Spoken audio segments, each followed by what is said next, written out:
கவலைப்படாதே, தேவன் உன்னுடன் இருக்கிறார். அன்பான தேவ பிள்ளைகளை, இயேசுவின் இனிய நாமத்தில் உங்களை வாழ்த்துகிறேன்.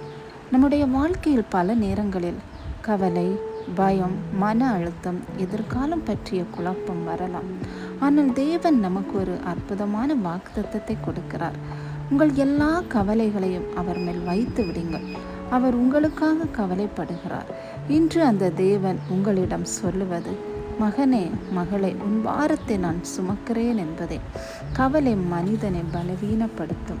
கவலை என்பது நம்முடைய சக்தியை மெதுவாக எடுத்துக்கொள்ளும் ஒரு பாரம். அது நமக்கு தூக்கமின்மை, மன சோர்வு, நம்பிக்கை இழப்பு ஆகியவற்றை தரும்.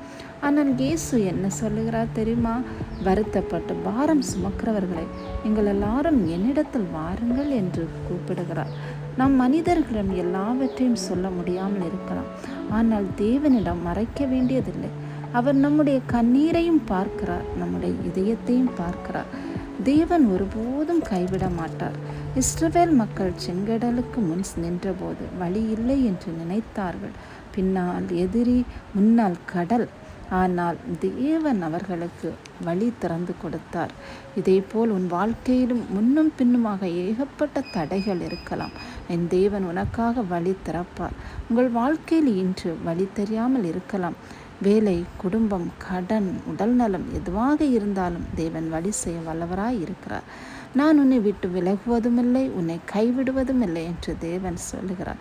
இந்த வசனம் உங்களுக்கான வாக்குத்தத்தம். தேவன் உங்களை மறக்கவில்லை. கவலை வரும் நேரத்தில் முதலில் ஜெபியுங்கள். சிறிய ஜெபம் கூட பெரிய மாற்றத்தை ஏற்படுத்தும். கர்த்தாவே, எனக்கு பயமாக இருக்கிறது, எனக்கு சமாதானம் தாரும் என்று ஜெபித்தால் போதும்.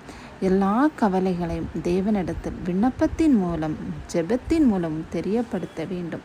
ஜெபம் சூழ்நிலைமையை மட்டும் மாற்றாது, நம்முடைய இதயத்தையும் கூட மாற்றும். அன்பானவர்களை, இன்று உங்கள் கவலை எதுவாக இருந்தாலும் அதை இயேசுவிடம் ஒப்படையுங்கள். அவர் உங்கள் கண்ணீரை சந்தோஷமாக மாற்ற வல்லவராய் இருக்கிறார். இப்போது இந்த வார்த்தையை நம்பிக்கையோடு சொல்லுங்கள். என் வாழ்க்கையை தேவனிடம் ஒப்படைக்கிறேன், அவர் எனக்காக வழி செய்வார் என்று.